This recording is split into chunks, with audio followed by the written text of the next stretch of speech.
ஆண்டவராக இயேசு கிறிஸ்துக்குள் மிகவும் அதிகமாக நேசிக்கப்படுகின்றவர்களே, மீண்டுமாக இந்த மே மாதம் 9ஆம் நாளிலே உங்களை சந்திப்பதில் மிகுந்த மகிழ்ச்சி அடைகிறோம்.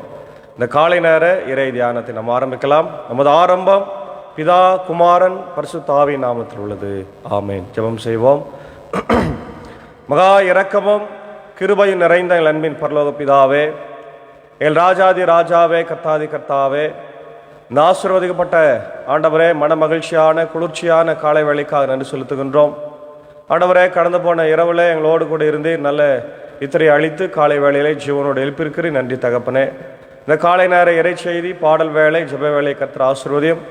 இந்த ஊழியத்தின் ஆண்டவரே குழுவை எடுத்து நீர் பயன்படுத்த வேண்டுமா ஜெபிக்கிறோம். இதை கேட்டு பயன்பெறுகிற எல்லா மக்களுக்கும் உம்முடைய இறை ஆசிரியர்களை தந்து வழிநடத்தும். இறை மைந்தன் இயேசுவின் மூலம் ஜெபிக்கிறோம் நல்ல பிதாவே. ஆமேன். காலை வேளையில் நாம் ஆண்டவரை துதிக்க 71வது பாடலாகிய இயேசுவையே துதிசை நீ மனமே இயேசுவையே துதிசை என்ற பாடலை நாம் பாடும்.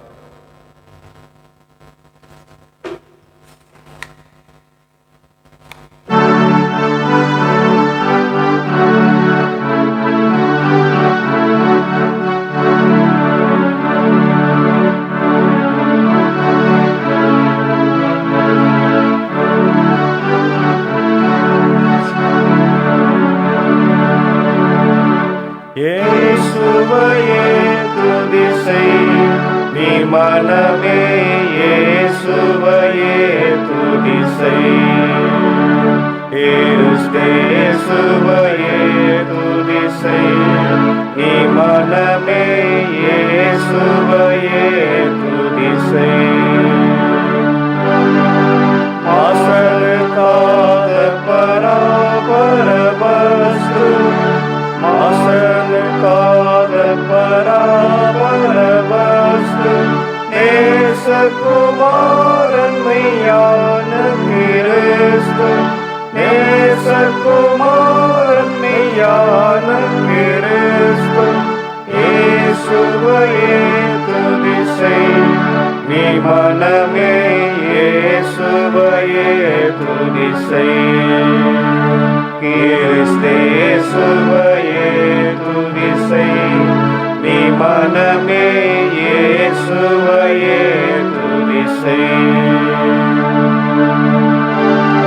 அந்தரவான் கரையும் கருத்தந்தன், அந்தரவான் கரையும் கருத்தந்தன், சுந்தர மிகுந்த சவுந்தரநந்தன், சுந்தர மிகுந்த சவுந்தரநந்தன், இயேசுவையே துதிசை, நீ மனமே இயேசுவையே துதிசை, கிறிஸ்தேசுவையே துதிசை, நீ மனமே இயேசுவையே துதிசை.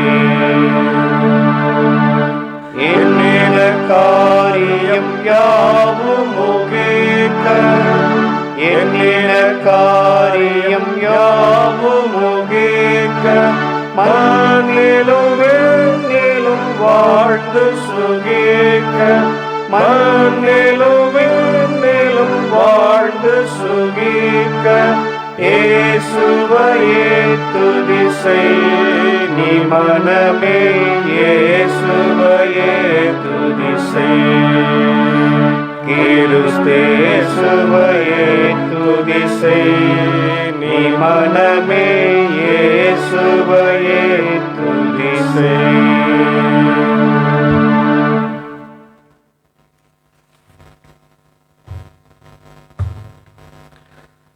மரணத்தை வெற்றி சிறந்து உயிர்த்தெழுந்து நம்மோடு கூட வாழ்ந்து கொண்டிருக்கிற நல்ல மெய்ப்பன், நானே மெய்யான திராட்சை செடி, நானே அன்பாய் இருக்கிறேன் என்று வாக்கு அளித்து நம்மோடு கூட வாழ்ந்து கொண்டிருக்கிற இறை மைந்தன் இயேசுவின் திருப்பெயராலே மீண்டுமாக இந்த மே மாதத்தின் 9ஆம் நாளிலே உங்களை சந்திப்பதில் மிகுந்த மகிழ்ச்சி அடைகிறோம். இந்த ஊழியத்தின் சார்பாக உங்கள் அனைவருக்கும் ஸ்தோத்திரங்களை தெரிவித்துக் கொள்கிறோம். இந்த நாளிலும் நாம் தியானிக்கும்படியாக தெரிந்து கொண்ட கடவுளுடைய வார்த்தை பரிசுத்த லூக்கா எழுதின சுவிசேஷம் 24ஆம் அதிகாரம் 44 முதல் கடைசி வரை 53 வரையில் நாம் வாசித்து தியானிக்கிறோம். இது இயேசு ஆண்டவர் பரமேறின நிகழ்வை நாம் இன்றைக்கு கொண்டாடி கொண்டிருக்கிறோம். அந்த நிகழ்வை நாம் ஞாபகப்படுத்தி நேரத்தில் மீண்டும் தியானிக்கின்றோம். அன்பானவர்களே, இயேசு ஆண்டவர் உலகத்தில் ஏன் வர வேண்டும்? அவர் கடவுள், கடவுளின் சாயல், கடவுளின் தற்சொரூபம், கடவுளின் மகன் என்று நம்ம பார்க்குறோம். அப்போ அதை பற்றி அதிகமாய் எபேசியர் 1ஆம் அதிகாரத்தில் நாம் பார்க்குறோம். இந்த உலகத்தை உருவாக்குவதற்கு முன்னே அவர் இருந்தார், கடவுளோடு இருந்தார். யோவான் 1ஆம் அதிகாரத்தில் பார்க்குறோம், அவர் வார்த்தையாக இருந்தால் அந்த வார்த்தை கடவுளோடு இருந்தது, கடவுளிடத்தில் இருந்தது என்று நாம் பார்க்குறோம். அப்போ இப்படியெல்லாம் இருந்தவர் ஏன் பூமிக்கு வரணும்? என்ன இன்டென்ஷன்? என்ன what is the intention to become Jesus as a human? இயேசு கிறிஸ்து மனிதனாய் வருவதற்கு என்ன நோக்கம், என்ன காரணம்? ஒன்றுமே இல்லை, மனிதர்கள் மேல் அவர் வைத்திருக்கிற அன்புதான். Man praise the Lord. மனிதர்களை மிக அதிகமாய் நேசித்ததுனால தான் பூமிக்கு வந்தார். நம்மை போலவே, இன்னும் நம்மை போல அதிகமான ஒரு தாழ்மையான வாழ்வை வாழ்ந்தார். ஏன்னா அவர் பிறக்கும் போதே மாட்டு தொழுவத்தில் அவரை கிடத்திருந்தார். சில இறையியல் அறிஞர்கள் சொல்லுகிறார்கள், அவர்களுக்கு இடமில்லாதனால போகும்போதே ஒரு மரத்தடியிலே பிரசவம் நிகழ்ந்தது என்று சொல்லப்படுகிறார். தெருவில், அப்போ தெருவில் அவர் பிறந்தார். ஒரு மாட்டு தொழுவத்தில் சாணம், அந்த நாற்றம், அழுக்கு அதிகமாக இருக்கிற இடத்துல கிடத்தப்பட்டிருந்தார்.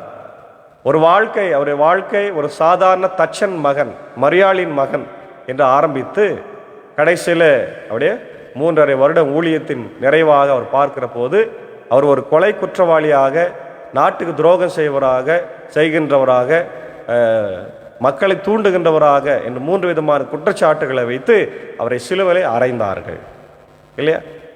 ஆனால் அவர் இதெல்லாம் எதற்காக என்றால் நமக்காக, நம்முடைய பாவங்கள் அக்கிரமங்களுக்காக தான் அவர் மேற்கொண்டார். அவர் நமக்காக கல்வாரி சிலுவையை அவர் சுமக்க வேண்டிய சூழ்நிலை அவருக்கு ஏற்பட்டது. பிதா அதை அனுமதித்தார், அவரும் அதை ஏற்றுக்கொண்டார், இல்லையா? அதனால நிறைய முறை அவர் பிதாவையும் தம்மை பற்றிய உறவை அவர் அதிகமாய் பேசுவார். போன வாரம் கூட பிதாவுக்கும் குமாரனுக்கும் இருக்கின்ற உறவை நம்ம அதிகமாய் பார்க்கும். அப்போ ஏன் வந்தார் என்றால் நமக்காக வந்தார். ஏன் சென்றார்? நமக்காக தான் செல்றார். ஆமென். ஏன்னா அவர் போனாதான் நமக்காக ஒரு தூய ஆவியானவரை அனுப்ப போகிறார். அதான் பெந்தேகோஸ்தே நாளிலே நாம் பெற்றுக்கொண்ட ஆவியானவர். திருச்சபையை ஆரம்பிக்கப்பட்ட நாள் அன்னைக்கு தான். அப்போ தூய ஆவியானவரை நமக்காக கொடையாய் கொடுக்க அவர் போகிறார். அதே நேரத்தில் அவர் நம்ம கூட தான் இருக்கிறாரு. எதுக்காக போகிறார்? யோவான் 14ஆம் அதிகாரத்தில் நான் பார்க்குறோம், இதோ நான் போகிறேன், உங்களுக்காக ஒரு ஸ்தலத்தை ஆயத்த பண்ண போகிறேன் என்று சொல்லுகிறார். அப்போ நமக்கெல்லாம் போய் ஆண்டவர் ரெடி என்ன பண்ணுறாரு? இங்கே எப்படி வீடெல்லாம் இருக்குது, அங்கே மாதிரி அழகான நமக்கு அறைகளை உருவாக்கி நமக்காக அங்கே நித்திய காலமாக வாழ்வதற்கான சூழ்நிலைகளை உருவாக்கி கொண்டிருக்கிறார். இப்போ நமக்காக அங்கே ரூம்ஸை ஆயத்தப்படுத்துகிறார், இல்லையா? Jesus is making rooms for us. அதான் உண்மை.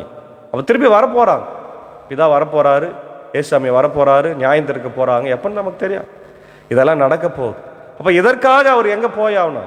பரலோகத்துக்கு போயாகணும். அதுதான் இங்கே நம்ம பார்க்கிறோம். அப்போது பின்பு அவர் அவர்களை பார்த்து, மோசேயின் சட்டத்திலும் இறைவாக்கினர் நூல்களிலும் திருப்பாடல்களிலும் என்னை பற்றி எழுதப்பட்டுள்ள அனைத்தும் நிறைவேற வேண்டும் என்று நான் உங்களோடு இருந்த போதே உங்களுக்கு சொல்லியிருந்தேனே என்றார்.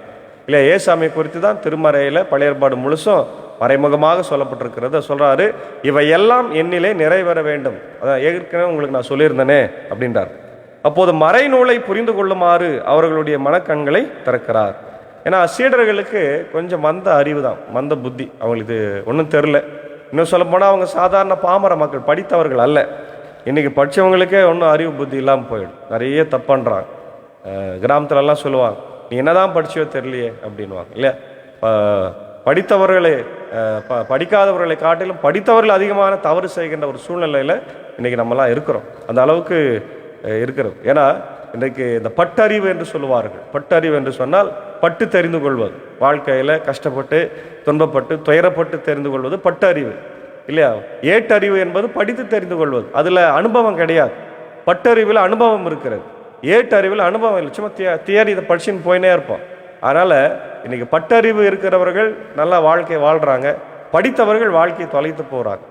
அப்போது இவங்க சாதாரண மக்கள், ஒன்றும் அவ்வளோ தெரியாது, இல்லையா? இப்போ தான் இயேசுவை பற்றி அவங்க தெரிந்து கொள்கிறாங்க. உயிர் தெழுந்த பிறகு தான் இன்னும் அவங்களுக்கு நிறைய விஷயங்கள் எல்லாம் புரியுது. அப்போ ஆண்டவர் அவருடைய மனக்கண்களை திறந்து அவங்களுக்கு ஆவியானவரை கொடுத்து அவங்களுக்கு புரிய வைக்கிறார்.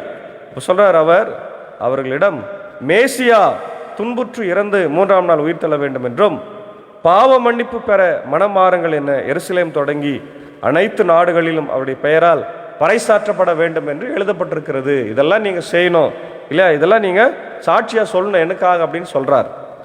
இவற்றிற்கு நீங்கள் சாட்சிகள், இதோ என் தந்தை வாக்களித்த வல்லமையை நான் உங்களுக்கு அனுப்புகிறேன் சொல்லிதான் பரிசுத்த ஆவியை அனுப்புகிறார். நீங்கள் உன்னதத்திலிருந்து வரும் வல்லமையால் ஆட்கொள்ளப்படும் வரை இந்நகரத்திலேயே இருங்கள் என்கின்றார். அப்போ பரிசுத்த ஆவியானவர் உங்களிடத்தில் வரும்போது என்ன பண்ண போறீங்க? நீங்கள் பலன் அடைய போறீங்க, வல்லமையான ஆசீர்வாதங்களை பெற்றுக்கொள்ள போறீங்க. பெற்றுக்கொண்டு இந்த உலகத்திற்கே நீங்கள் சாட்சியாக இருக்க போறீங்க இல்லை. கலிலேயா, சமாரியா, மற்ற நாடுகளில் மட்டும் இல்லாமல் உலகம் முழுவதும் எனக்கு நீங்கள் சாட்சியாக இருக்கு. கலிலே, சமாரியா இந்த நாடுகளில் தவிர, யூதேயா, கலிலேயா, சமாரியா இந்த நாடுகளை தவிர மற்ற உலகம் முழுவதிலும் எனக்கு நீங்கள் சாட்சியாக இருக்க போறீங்க அப்படின்னு சொல்கிறார். அதுக்கப்புறம் தான் இயேசு விண்ணேற்றம் அடைகிற நிகழ்வு நடைபெறுகிறது. பாருங்கள், அது மிக சிறப்பான ஒரு நிகழ்வாய் இன்றைக்கு கத்தோலிக்க திருச்சபை எல்லாம் கொண்டாடுறாங்க. நீங்கள் இந்த பகுதி பார்த்தீங்கன்னா மார்க்கு 16லையும் அதே போல் அப்போஸ்தலர் நடபடிகள் 1ஆம் அதிகாரத்திலும் அது இருக்கிறது. பின்பு இயேசு பெத்தானியா வரை அவர்களை அழைத்து சென்று தம் கைகளை உயர்த்தி அவர்களுக்கு ஆசி வழங்கினார். ஏசாமி ஆசி வழங்குகிறார். அவர்களுக்கு ஆசி வழங்கி கொண்டிருந்த போதே அவர்களிடமிருந்து பிரிந்து விண்ணேற்றம் அடைந்தார். அவர்கள் அவரை வணங்கிவிட்டு பெரும் மகிழ்ச்சியோடு எருசலேம் திரும்பி சென்றார்கள். அவர்கள் கோவில் எப்போதும் கடவுளையே போற்றிவார் இருந்தார்கள். கோவிலில் எப்பொழுதும் கடவுளை போற்றி ஆண்டவரை போற்றி கொண்டே இருக்கிறார். அப்போ இயேசு விண்ணேற்றம் அடைந்தது. அதற்கு முன்னாடி என்ன சொல்றாரு? நான் பாடுபட்டு மரித்து உயிர் தெழுந்த செய்தி உங்களுக்கு தெரியும், அதை பற்றி பைபிளில் அல்லது திருமறையில் எழுதப்பட்டிருக்கிறது, நீங்கள் போ அதை சொல்லுங்க. ஏற்கனவே என்னை பற்றி பழைய ஏற்பாட்டில் எல்லாமே எழுதப்பட்டிருக்கு, சங்கீதங்கள் எழுதப்பட்டிருக்கிறது, தீர்க்கதரிசிகள் சொல்லியிருக்கிறாங்க, அதை பற்றி போய் சொல்லுங்க, பாவ மன்னிப்பை பற்றி சொல்லுங்கன்னு சொல்லி கடைசி அவர் 2 கைகளை தூக்கி அவங்களை ஆசீர்வதித்து அவர் விண்ணேற்றம் அடைகிறார் இல்லையா. இன்னொரு பகுதியில் மத்தேயுலாம் பார்க்கிற போது, கலிலேயர்களே நீங்கள் ஏன் வானத்தை அண்ணாந்து பார்த்து கொண்டிருக்கிறீங்க அப்படின்னு 2 தேவதூதர்கள் வந்து சொல்கிற மாதிரி ஒரு சம்பவம் இருக்கும். அப்போ அவங்க என்ன சொல்லுவாங்க? நீங்கள் எப்படி இயேசுவை விண்ணேற்றம் அடைவதை பார்க்கிறீர்களோ அதே போல் அவர் மீண்டும் மேகங்களோடு தூதர்களோடு வரப்போகிறார்.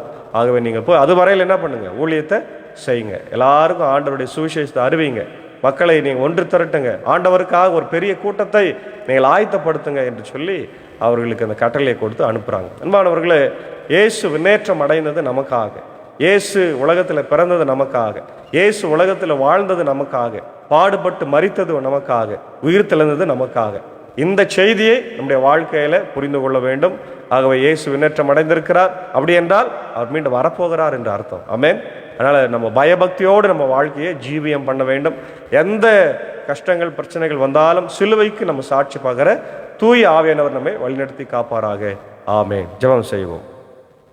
மகா இரக்கமும் கிருபையும் நிறைந்த எங்கள் நல்ல தகப்பனே, எங்கள் ராஜாதி ராஜாவே, கர்த்தாதி கர்த்தாவே, இந்த ஆசீர்வதிக்கப்பட்ட மனமகிழ்வான ஆண்டவரே, மே மாதத்தின் 9ஆம் நாளுக்காக நாங்கள் நன்றி செலுத்துகின்றோம். இந்த நாளிலும் ஆண்டவரே எங்களை ஜீவனோடு வைத்திருக்கிறேன். கடந்த நாட்களில் நல்ல மழை தந்திருக்கிறேன், இன்னும் அதிகமான மழை எதிர்பார்க்கிற ராஜா.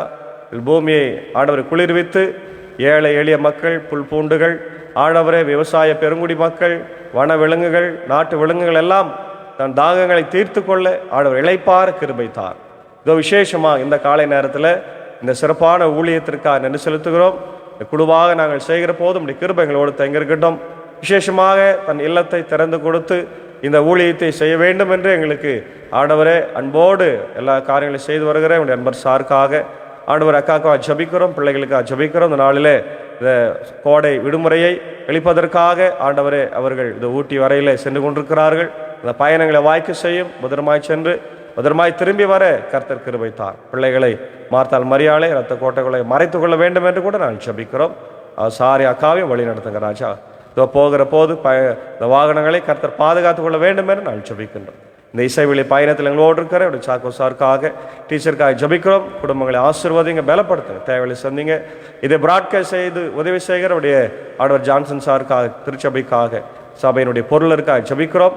ஆண்டவரே சாருக்காக, டீச்சருக்காக, பிள்ளைகளுக்காக ஜெபிக்கிறோம். கர்த்தர் ஆசீர்வதிங்க. எல்லா தேவைகளையும் என் தேவன் பரத்திலிருந்து சந்தித்து ஆண்டவரை வழிநடத்த வேண்டும் என்று கெஞ்சி மன்றாடுறோம். இந்த காலை நேரத்தில் இதை கேட்டு பயன்பெறுகிற எல்லா மக்களுக்காக ஜெபிக்கிறோம். அகில உலகத்தில் இருக்கிற மக்கள், இந்தியாவில் இருக்கிற மக்களுக்காக ஜெபிக்கிறோம். எல்லாரையும் கர்த்தர் ஆசீர்வதிங்க.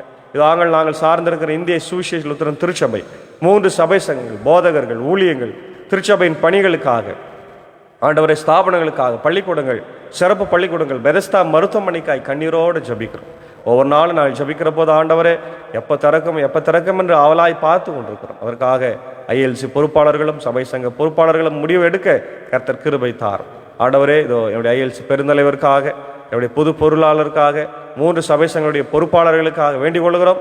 மிக சிறப்பாக செயல்பட ஊழியங்களை செய்ய கிருபை தாரும். உலகத்தில் இருக்கிற எல்லா திருச்சபைகளுக்காக ஜெபிக்கிறோம், ஸ்தாபனங்களுக்காக ஜெபிக்கிறோம், பள்ளிக்கூடங்களுக்காக ஜெபிக்கிறோம், ஆயர்களுக்காக ஜெபிக்கிறோம், ஆண்டவர் மிஷினரிமார்களுக்காக ஜெபிக்கிறோம். இந்தியாவிலையும் வெளிநாட்டிலும் பணியாற்றுகிற எல்லா மிஷினரிகளையும் கர்த்தர் ஆசீர்வதிங்க. அப்படியே பாதுகாப்பை உறுதி செய்ய வேண்டுமா நான் ஜெபிக்கிறேன். இதனால் சார்ந்திருக்கிற இந்தியாவுக்காக ஜெபிக்கிறோம். தாய் திருநாட இந்தியாவை ஆசீர்வதிங்க. இந்தியாவில் இருக்கிற அனைத்து மாநிலத்தையும் ஆசீர்வதிங்க. நடைபெற்ற எல்லா தேர்தலிலும் ஆண்டவரே என்னுடைய நல்ல தலைவர் ஆண்டவர் தேர்ந்தெடுக்கப்பட வேண்டும் என்று கெஞ்சி மன்றாடுகின்றோம். அமைதியான சூழல், சந்தோஷமான சூழல் உருவாகட்டும். சாதி, மதம், இனம், மொழி பேதமின்றி நாங்கள் ஒற்றுமையாய் வாழ கிருபைத்தார். உலக நாடுகளில் இருக்கின்ற போர்கள், பதற்றங்கள், ஆண்டவரை இயற்கை பேரழிவுகள் எல்லாவற்றிலிருந்து எங்களை காத்தரல வேண்டுமாய் நான் ஜெபிக்கிற நேரத்தில் கூட அவருடைய பிறந்த நாளையும் திருமண நாளையும் காணுகிறவர்களை ஆசீர்வதிங்க. எல்லாருக்கும் நல்ல சுக பலன் ஜீவனை தாங்க. திருச்சபை சார்ந்த மூத்த விசுவாசிகள், வயதானவர்கள், தாய்மார்கள், குழந்தைகள், ஆண்டவரே ஆயர்கள், ஆயிரமாக்கள் எல்லாருக்காக ஜெபிக்கிறோம். குறிப்பாய் அவருடைய ராஜ்குமார் ஐயருக்காக, அவருடைய நிக்சன் ஐயருக்காக, ஐரமா ஆண்டவர் பிள்ளைகளுக்காக வேண்டிக் கொள்கிறோம். மிகுந்த பலவீனத்தோடு இருக்கிறார். ஆண்டவரே ஆயர்களை நீர் ஒருபோதும் கைவிடாத தேவன், தொடர்ந்து அவர்களை காத்தரல வேண்டுமாய் உங்களுக்கு சித்தமானால் மீண்டும் ஆண்டவரே அவர் எழுந்து வந்து நம்முடைய ஊழியத்தை செய்ய வேண்டும் என்று நான் ஜெபிக்கிறேங்க. தொடர்ந்து பலவீனமாக இருக்கிறவர்கள் உண்டு, படுக்கையில் இருக்கிறவர்கள் உண்டு, எல்லாரையும் கண்ணோக்கி பார்த்து நல்ல சுகத்தை பலத்தை ஆண்டவரை தர வேண்டும் என்று நான் ஜெபிக்கிறேன். தொடர்ந்து இப்படி திவ்ய பிரசன்னம் எங்களோடு தங்கியிருக்கட்டும். இதை கேட்கின்ற எல்லாருடைய இல்லங்களிலே, ஆண்டவர் உள்ளங்களிலே அமைதி, ஆசிகள் தங்கியிருக்க வேண்டுமா ஜெபிக்கிறோம். இறை மைந்தன் இயேசுவின் மூலம் ஜெபிக்கிறோம். ஜெபம் கேளு நல்ல பிதாவே, ஆமென். நமது ஆண்டவராக இயேசு கிறிஸ்துவின் கிருபை, பிதாவின் அன்பு, பரிசுத்த ஆவியின் ஐக்கியம் நம்முடைய ரோடு கொடுப்பதாக. ஆமென்.